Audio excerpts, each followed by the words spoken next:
Okay, that title is a must-watch. Why you think Classic WoW is better than Retail? Brother, if I start laying out the facts, this video would be 3 hours long, okay? And guys, this is not me being a Classic WoW elitist. It's just me being right.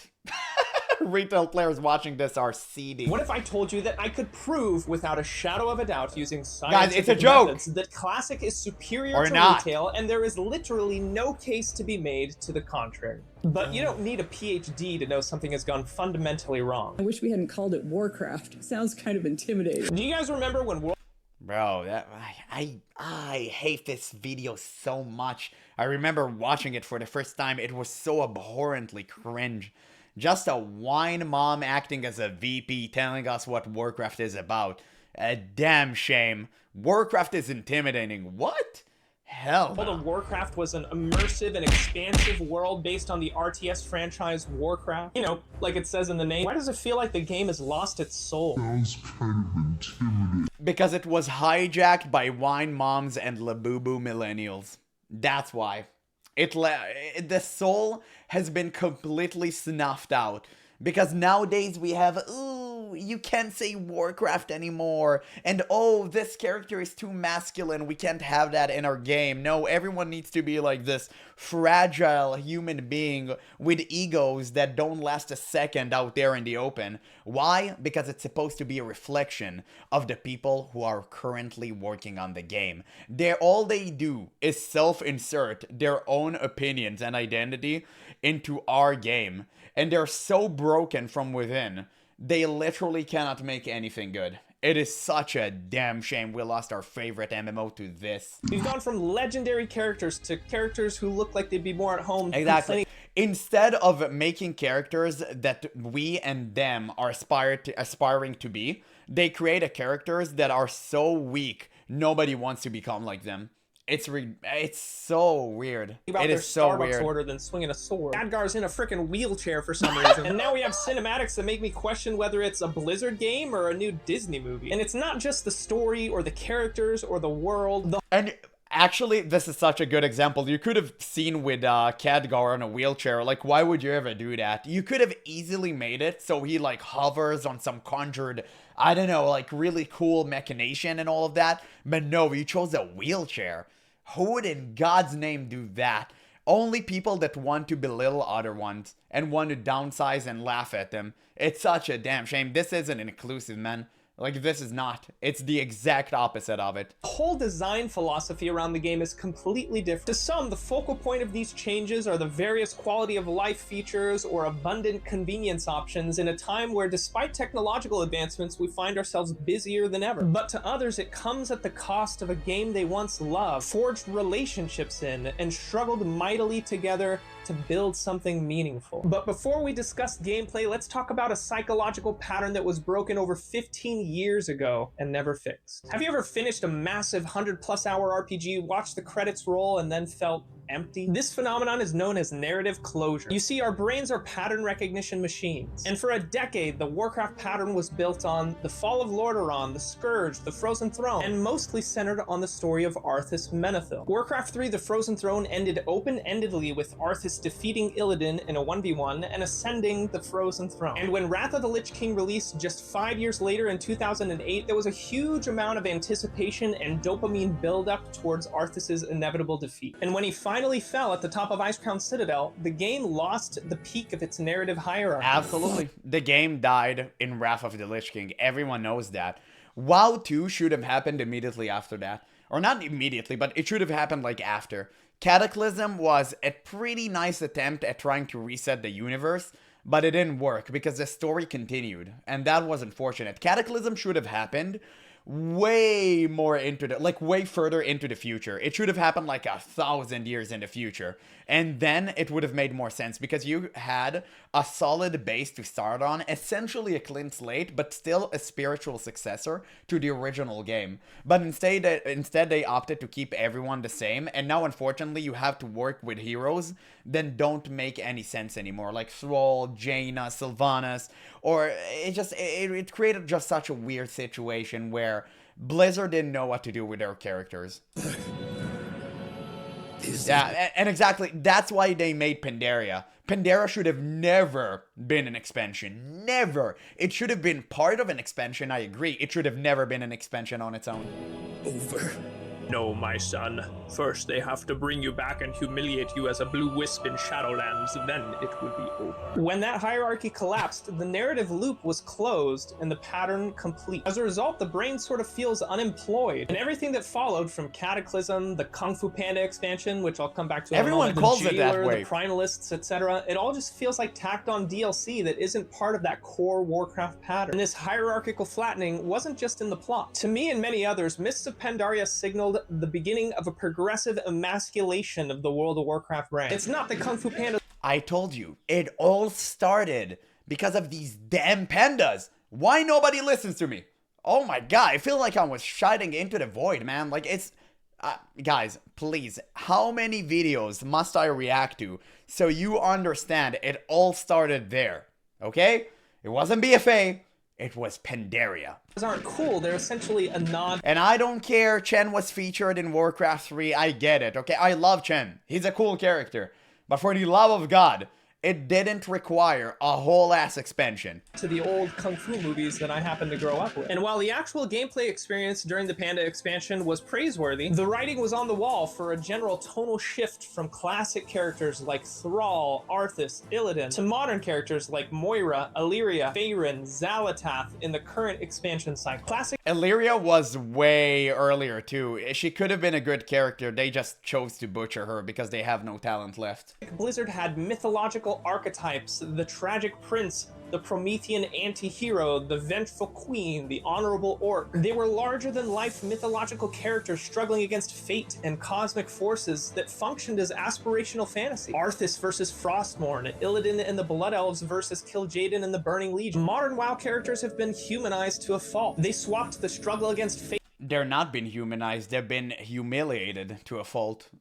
No human acts like this neurotic and erratic character. No human, no female out there that is stable human being acts like Sylvanas.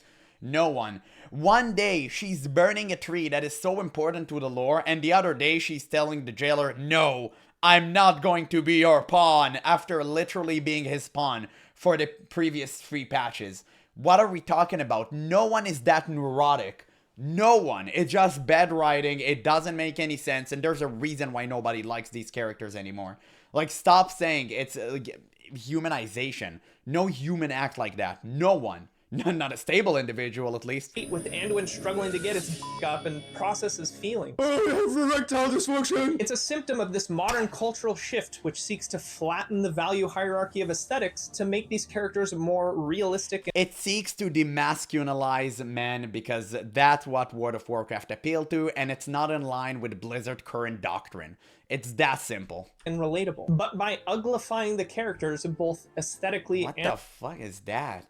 Is that Fable? I remember vaguely watching something about this. Jesus, why does she look like that? She looks like Lord Farquaad. That's insane. And substantively, they've killed the fantasy. People don't play games to see themselves in the mirror. They play games to live out aspirational fantasies and inhabit games to see themselves aesthetically and substantively. They've killed the fantasy. People don't play games. Have you seen that? Bro, she looked like Thugnificence. Why would they made her look like that? It always got to me.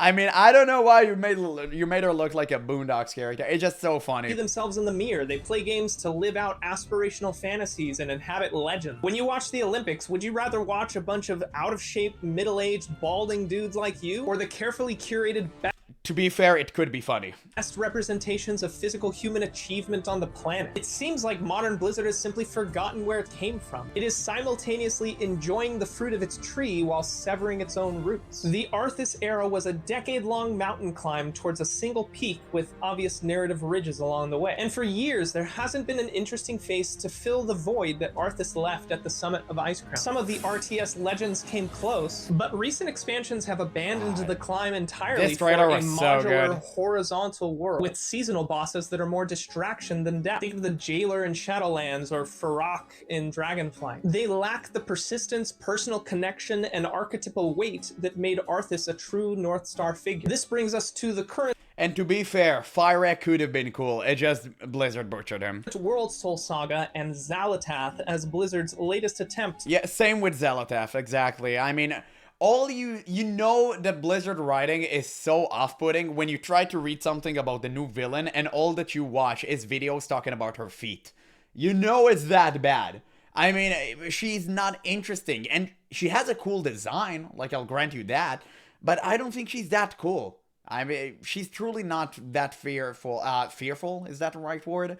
I mean, she could have been way more. And again, it's lack of build-up. It's lack of making sense. It's just making her, oh, I speak slow and in very low voice, so it must make me cool type of villain. It's not enough pool, man. It's not. To fill the void.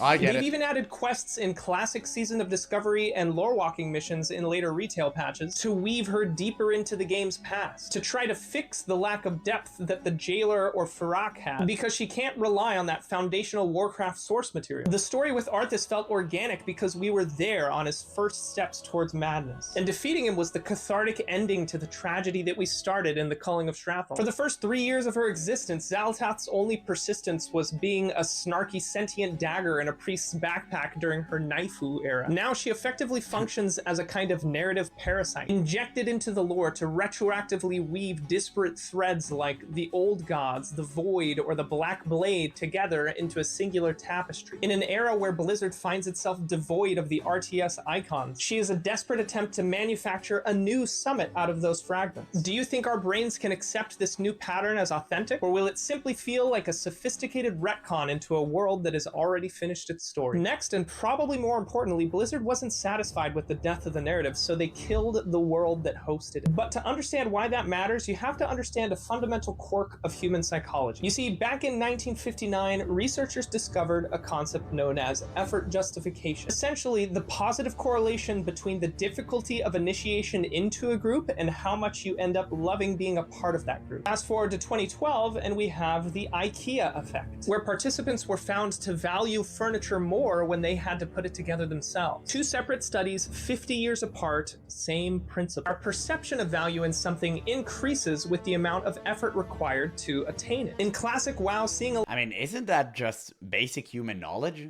It's called delayed ratification, and I think people, like, known about it for, you know, I don't know, the dawn of men? But maybe that's just me. I'm not sure. level 60 stroll through Orgrimmar with Sulfuris or Thunder Fury. Yeah, it's the same reason why I'm against level boost, because it kind of defeats the purpose of the entire MMORPG gameplay loop, right? You're supposed to connect to your character from start to finish. It's when you reach rating, it's not that exciting unless you made that level 1 to 60 progress in Classic. Imagine if you had boost in Classic, I mean in vanilla World of Warcraft.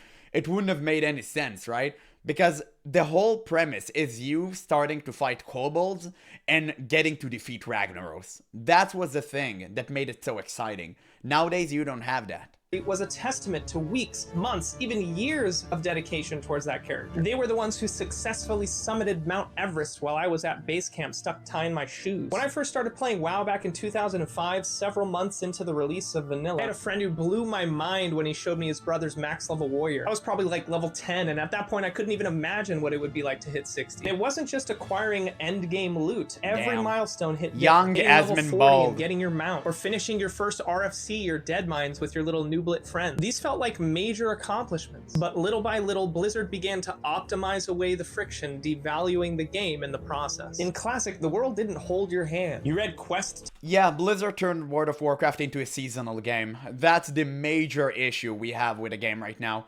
You can't really have fun in it because all the progress that you do is essentially just becomes irrelevant the moment the next patch comes out. So if every single thing that I do is irrelevant, then what's the point of playing in the first place? It's not a game like PoE where it's kind of like the premise where, you know, you play, you do the league mechanic, and then you bounce off, play something else for a while, and then a new league comes out, everything reset, and you have to do it all over again, but this time it's different because it's a new league, right? New rules, new everything. In World of Warcraft, that's not the case. It's like you're being put on a treadmill, and you're supposed to reach a certain goal, and for some reason, Blizzard decides to just take it away from you and you have to do it all over again.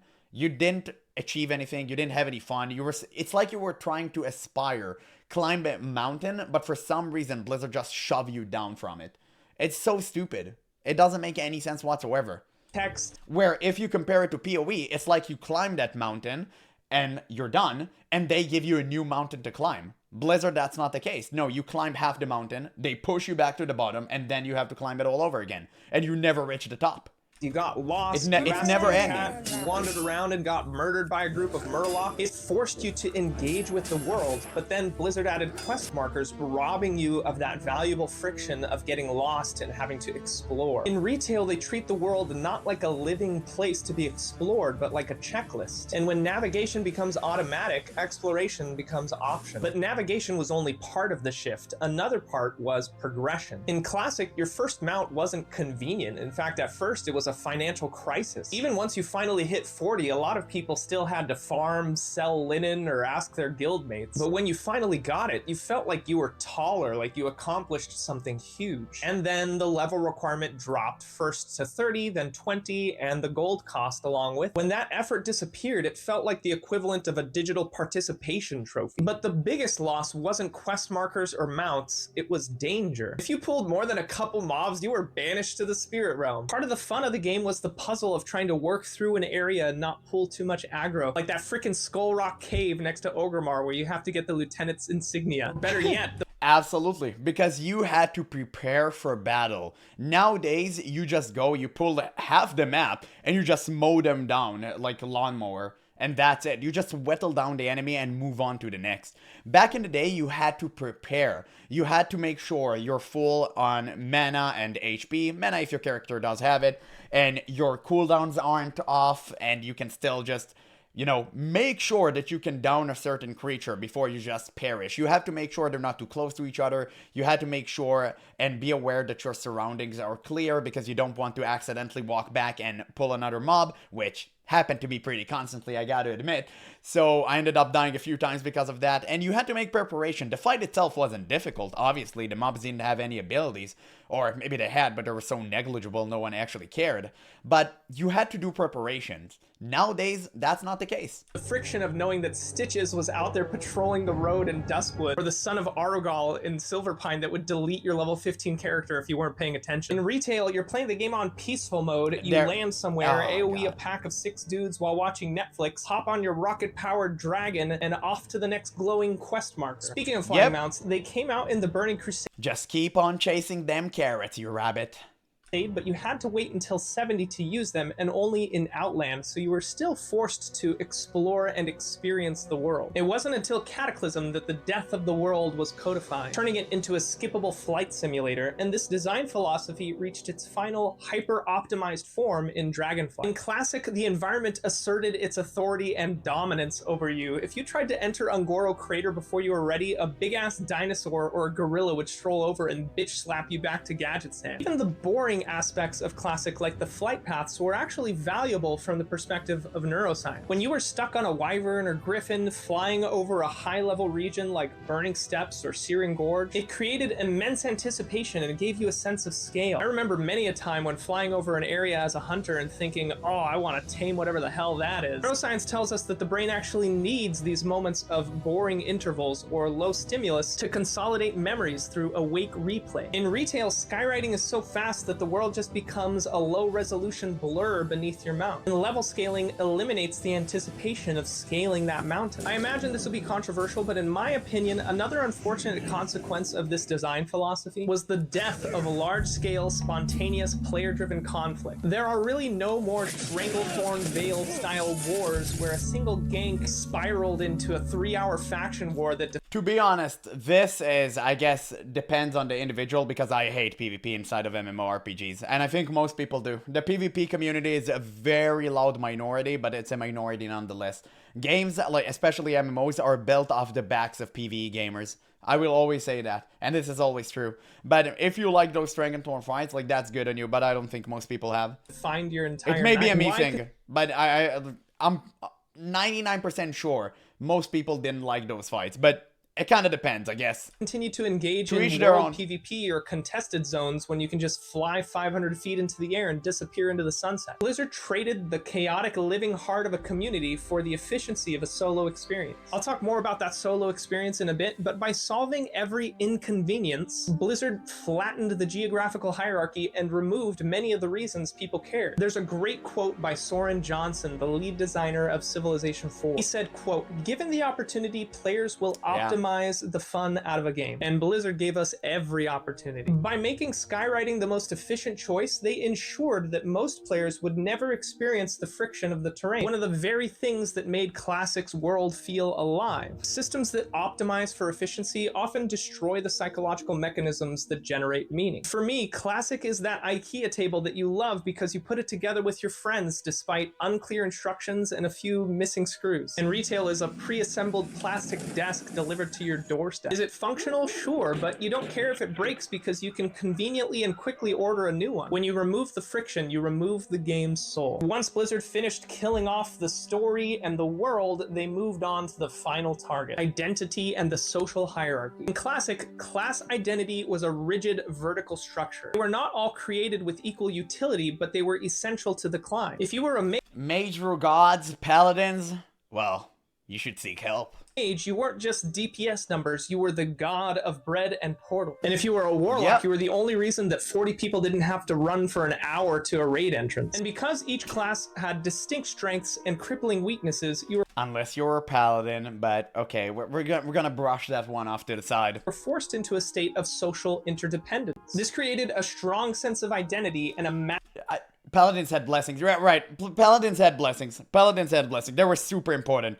They were just unable to play any other spec but heal. massive amount of character investment. Holy you weren't you go. just playing a character, you were inhabiting a role in a social ecosystem. But in a world of anonymity and looking for group, that identity is disposable. You're just a nameless gear score in a cross-realm menu. And because you can teleport into a dungeon with 4 players you'll never see again, your behavior has 0 consequence. In Classic, if you were a ninja looter or a great tank and leader, people remembered, and therefore you This video is such a great one. Oh my god.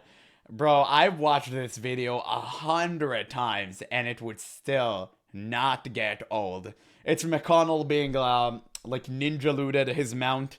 I don't know if it still count as a ninja loot because the other player rolled for it, but McConnell did this raid intentionally for getting this mount, and he said nobody allowed to roll on it, and people I think promised him they wouldn't, but then they did, and he didn't get a mount. It was so good. reputation had weight. Retail replaces this social glue with convenience. There are many classes now that can essentially fill any role, and there's no reason to talk to anybody because there are so many systems that allow you to play the game by yourself. To me, it's the difference between a potluck dinner with friends and a vending machine. The vending machine is faster, it's more convenient, you don't have to talk to anyone, but when was the last time you made a lifelong memory at a vending machine? Not to take a shot at Japan because I've been to Japan, I love Japan, but consider how many people are socially isolated. The government has officially identified nearly 1.5 million hikikomori, or extreme social recluses. This topic is obviously more complex than I can cover in this video, but one interesting point is the paradox of convenience. Japan's infrastructure is so convenient that you can live for years without a single face-to-face It's true. I've been to Japan just a couple of months ago for the first time. It was awesome, but it was so crazy how much you don't need to rely on social interaction. It's insane. Like, you don't need to talk to anyone. You can just go in, live by yourself, do whatever you need to do, and you can do it all online, or just you have machines that do it for you, which is crazy. interaction until you find Yeah, it is convenient, but you lose so much social interaction in the process. It's not worth it, in my opinion.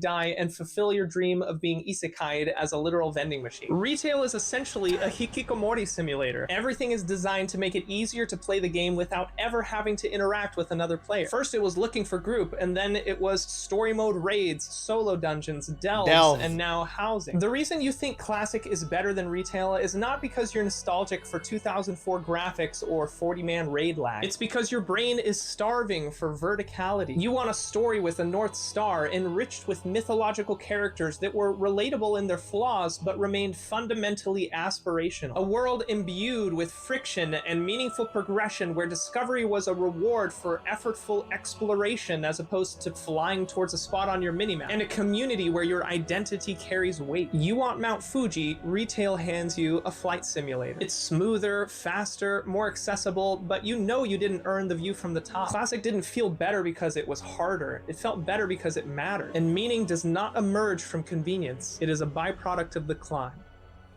Thank you. That was such an important thing to say just at the end of the video. It truly is a byproduct of the climb. It was never about the end game. Never. And if you look at why so many people actually love Classic, it's because of this exact same thing. You know, just let me move myself here for a second.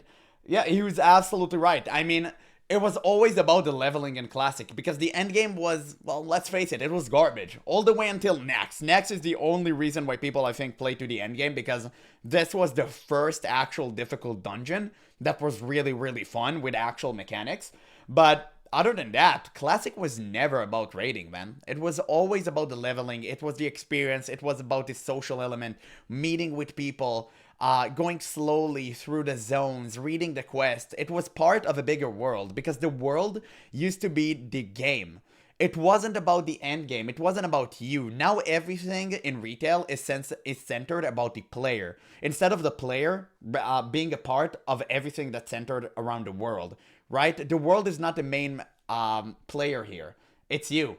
And that's unfortunate because I don't want to be the main guy. I don't want that. I can play single player games if I want to do that. I want to be part of something grander. Or grandeur, not really sure how to say that, but I want to be part of something grand, okay? Something that is bigger than myself. I want to participate with other people. I want to take part of a community that actually do something and improve the world that I'm currently taking part of. And it's just a damn shame that retail doesn't offer me the ability to do so anymore. Now I'm pretty much forced to play Classic and that's it. But I guess there are other MMOs that now I play because of that. And, you know, for the better part of it, I guess I can semi-get the experience back. But it's never really the full experience. Nothing can scratch the classic WoW itch I have. And it's definitely not going to be retail anytime soon.